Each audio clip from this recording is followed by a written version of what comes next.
Existe un momento en la vida que nadie puede evitar. No importa tu edad, tu situación económica, tu historia o tu fe. Tarde o temprano, todos estaremos frente a un ataúd. Tal vez sea el de alguien a quien amamos profundamente. Tal vez el de un amigo, un familiar o alguien cuya partida nos haga reflexionar sobre la fragilidad de la existencia. Lo cierto es que un funeral nunca es solo una despedida.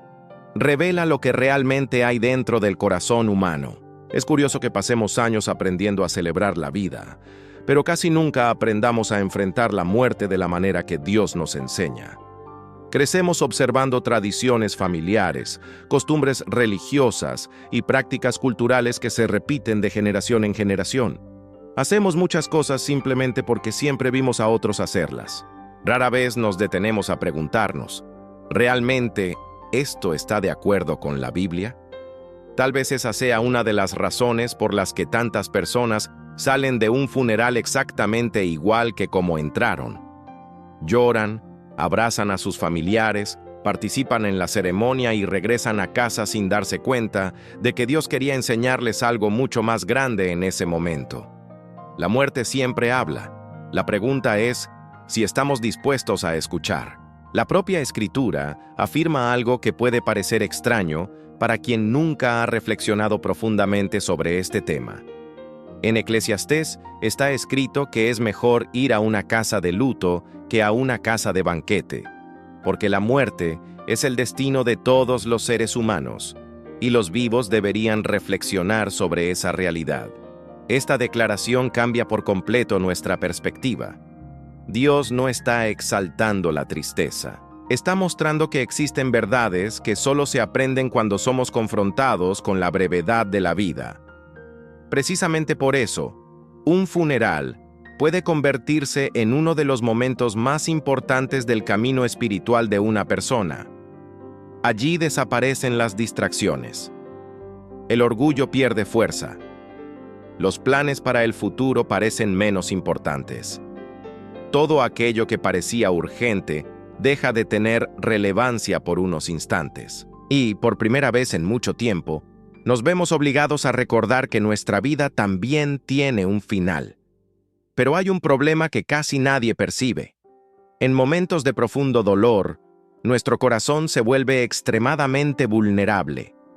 Y cuando las emociones toman el control, es muy fácil actuar de maneras que Dios nunca aprobó. Sin darnos cuenta, muchas personas convierten el duelo en un ambiente donde la fe comienza a debilitarse. No porque deseen desobedecer al Señor, sino porque permiten que el dolor dirija sus decisiones. Por eso mismo, la Biblia presenta principios claros sobre cómo un cristiano debe enfrentar la muerte. Estas enseñanzas no existen para hacer el duelo más pesado. Todo lo contrario, existen para proteger nuestro corazón precisamente cuando estamos más frágiles. El primer error ocurre de manera silenciosa. No es el llanto, no es la añoranza, no es la tristeza. El problema comienza cuando el duelo pierde por completo la esperanza. Existe una enorme diferencia entre sufrir por la ausencia de alguien y creer que todo terminó para siempre.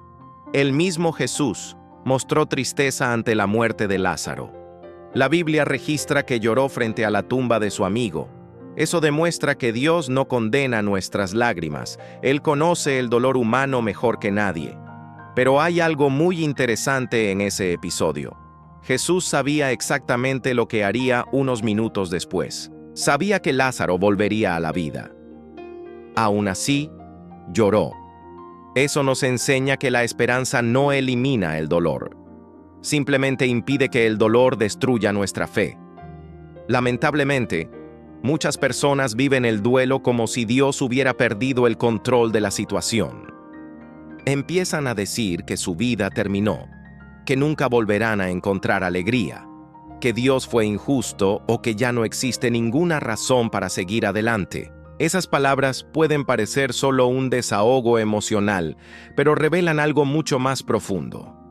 Un corazón que ha comenzado a perder la confianza en las promesas de Dios. El apóstol Pablo escribió a los cristianos diciendo que no debían entristecerse como aquellos que no tienen esperanza. Observa que no prohibió la tristeza, simplemente mostró que existe una manera diferente de sufrir, una manera en la que el dolor está presente, pero no ocupa el lugar de la esperanza. Esa diferencia cambia por completo la forma en que atravesamos el duelo. Quien conoce a Cristo llora, pero sigue creyendo. Quien conoce a Cristo extraña a sus seres queridos, pero sigue confiando. Quien conoce a Cristo sufre, pero sabe que la muerte no tiene la última palabra. Cuando esa esperanza desaparece, el duelo deja de ser simplemente una expresión de amor y comienza a convertirse en una desesperación espiritual. Y es precisamente en ese momento cuando surge el segundo error. Cuando la añoranza parece insoportable, muchas personas empiezan a buscar respuestas donde Dios claramente dijo que no las buscaran. Es impresionante cómo el sufrimiento puede alterar nuestro discernimiento. Personas que durante toda su vida afirmaron confiar en la palabra terminan siendo convencidas de visitar médiums, consultar espiritistas o buscar a quienes prometen establecer contacto con los que ya murieron. Casi nunca lo hacen por rebeldía. Lo hacen porque están heridas, porque quisieran escuchar una frase más, recibir un último mensaje, dar un último abrazo. El dolor crea una ilusión muy poderosa, la de creer que cualquier camino es válido si logra aliviar el sufrimiento. Pero Dios conoce aquello que nuestros ojos no pueden ver. Por eso, desde el Antiguo Testamento, prohibió expresamente cualquier intento de consultar a los muertos. Esa orden nunca fue una muestra de dureza, fue una demostración de amor. Dios sabe que la fragilidad emocional vuelve a las personas mucho más vulnerables al engaño espiritual. Cuando alguien recurre a este tipo de prácticas creyendo que encontrará consuelo, puede terminar abriendo la puerta a influencias que jamás imaginó enfrentar. La Biblia enseña que nuestra esperanza nunca debe estar en mensajes ocultos ni en experiencias sobrenaturales que contradicen la voluntad de Dios. Nuestra esperanza está en Cristo, aquel que venció a la muerte y prometió vida eterna a quienes permanecen en Él. Tal vez eso explique por qué tantas personas siguen atrapadas en el sufrimiento durante años. En lugar de entregar su dolor al Señor, buscan respuestas en lugares donde Dios nunca prometió estar. Pero existe un tercer error que ocurre dentro del propio funeral y que por ser tan común, casi nadie percibe. Poco a poco, algunas ceremonias dejan de ser momentos de reverencia para convertirse en verdaderos espectáculos emocionales. Hay personas que sienten la necesidad de demostrar que sufren más que los demás. Otras convierten el funeral en un escenario de disputas familiares. Algunos discuten por los homenajes, otros pelean por la herencia.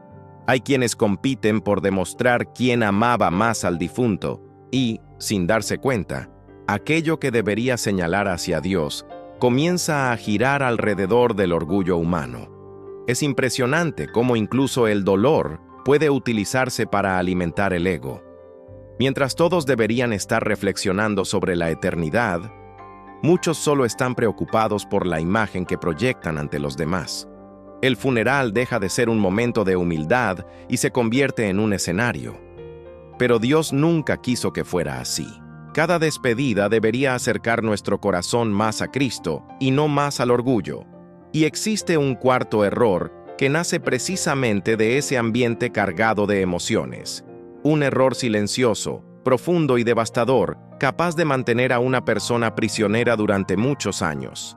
Es el error de salir de un funeral llevando en el corazón un profundo resentimiento, creyendo que el tiempo resolverá aquello que solo el perdón puede sanar. Y es precisamente sobre eso que necesitamos reflexionar ahora. El cuarto error quizás sea uno de los más pesados de todos, porque sigue haciendo daño incluso después de que el funeral termina.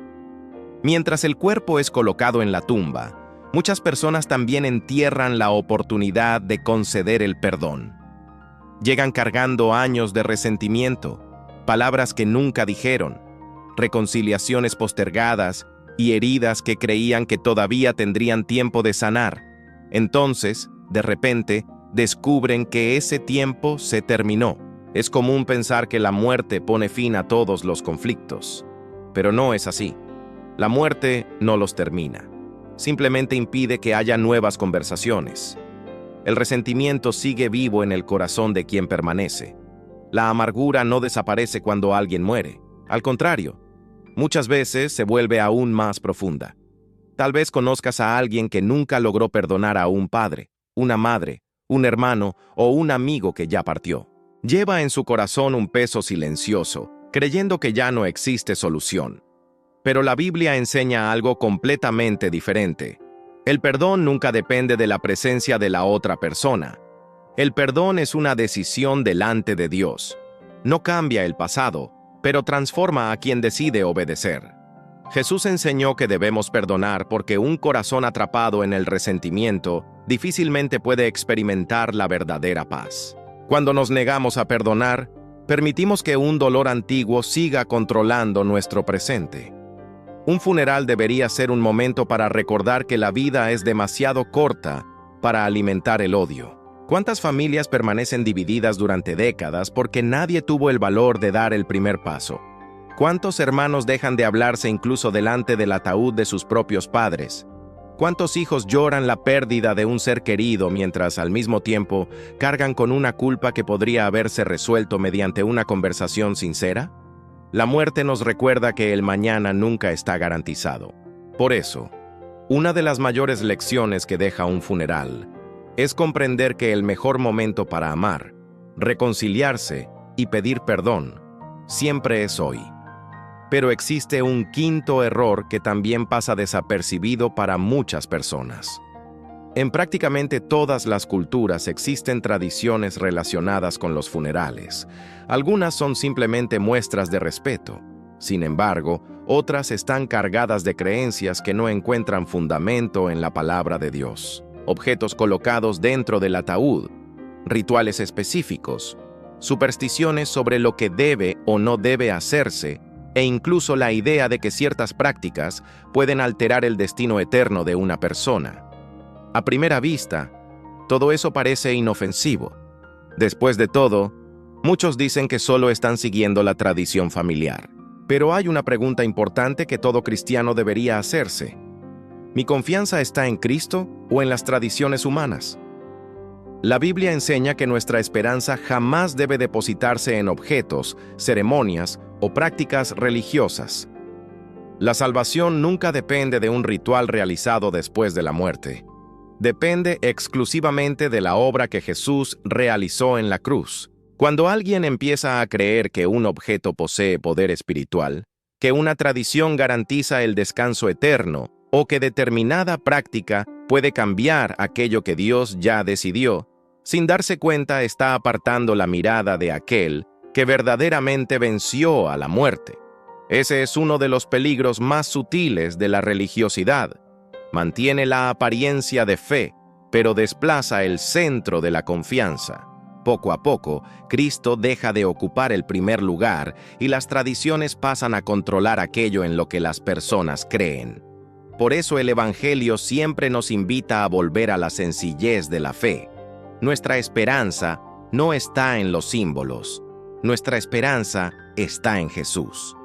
Poco después aparece un sexto error que lamentablemente se ha vuelto común en muchos funerales. Mientras una familia intenta enfrentar el momento más difícil de su vida, algunas personas aprovechan ese ambiente para hablar mal del difunto, recordar errores del pasado, levantar sospechas o difundir chismes. Bastan unos pocos minutos para que surjan conversaciones que nunca deberían existir. Alguien comenta sobre la herencia, otro critica las decisiones de la familia. Hay quienes recuerdan antiguos conflictos. Algunos incluso llegan a juzgar la manera en que la persona vivió o murió. Es impresionante cómo la lengua puede transformar un ambiente de compasión en un ambiente de destrucción. La Biblia afirma que nuestras palabras tienen poder. Pueden consolar o herir, construir o destruir. y pocas situaciones lo ponen de manifiesto de una forma tan clara como un funeral. Imagina a una viuda escuchando comentarios malintencionados justamente el día en que perdió al compañero de toda su vida. Imagina a unos hijos oyendo críticas mientras todavía intentan comprender el dolor de la despedida. Ninguna de esas palabras honra a Dios. El verdadero amor sabe guardar silencio, cuando el silencio es más sabio que cualquier opinión. Quien desea vivir conforme a la voluntad del Señor, comprende que hay momentos en los que un abrazo vale más que un discurso, una oración vale más que una crítica, y una palabra de esperanza vale mucho más que cualquier comentario innecesario. Y así, llegamos al séptimo error, el que quizás sea el más importante de todos. Hay una pregunta que acompaña a cada funeral, aunque nadie la haga en voz alta. Si fueras tú quien estuviera dentro de ese ataúd, ¿estarías preparado para encontrarte con Dios? Puede parecer una pregunta incómoda, pero es precisamente esa la que Eclesiastés nos invita a hacernos. La muerte no existe solo para recordarnos a quienes ya partieron. También existe para recordarles a los vivos que sus días son limitados. El problema es que muchas personas asisten a un funeral, lloran, abrazan a sus familiares y, pocas horas después, vuelven exactamente a la misma vida que llevaban antes. Nada cambia. Ninguna reflexión, ninguna decisión, ningún arrepentimiento. Es como si la eternidad hubiera llamado a la puerta del corazón por unos instantes, pero nadie hubiera tenido el valor de abrirle. Tal vez ese sea el mayor desperdicio de un funeral. Porque Dios permite estos momentos no solo para consolar a quienes sufren, sino también para despertar a quienes todavía tienen tiempo de cambiar. Cada despedida es un recordatorio silencioso de que nuestra vida es breve. Cada ataúd anuncia que hay un día señalado para cada uno de nosotros. Cada funeral nos recuerda que lo que realmente importa no son las riquezas acumuladas, la fama alcanzada ni los títulos obtenidos, sino la relación que desarrollamos con Cristo mientras aún tuvimos la oportunidad.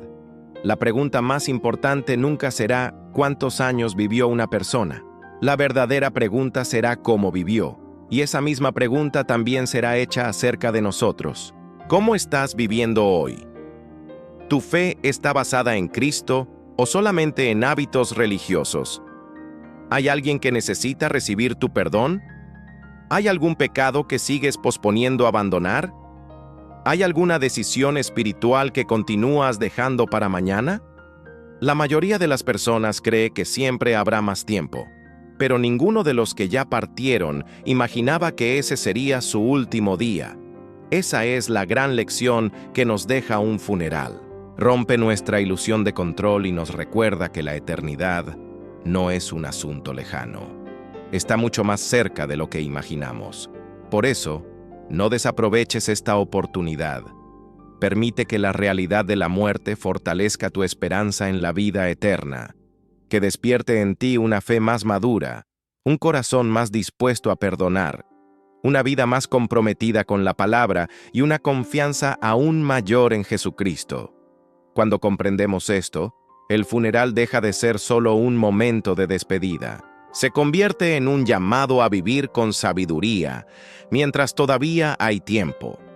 Si este mensaje habló a tu corazón, escribe en los comentarios cuál de estos 7 errores fue el que más llamó tu atención y por qué. Tu experiencia puede ayudar a otras personas a reflexionar sobre este tema tan importante. Y si deseas seguir profundizando tu fe a través de las enseñanzas de la Biblia, suscríbete al canal y activa las notificaciones. Todavía hay muchas verdades de las Escrituras que pueden transformar tu manera de ver la vida, la muerte y sobre todo la eternidad.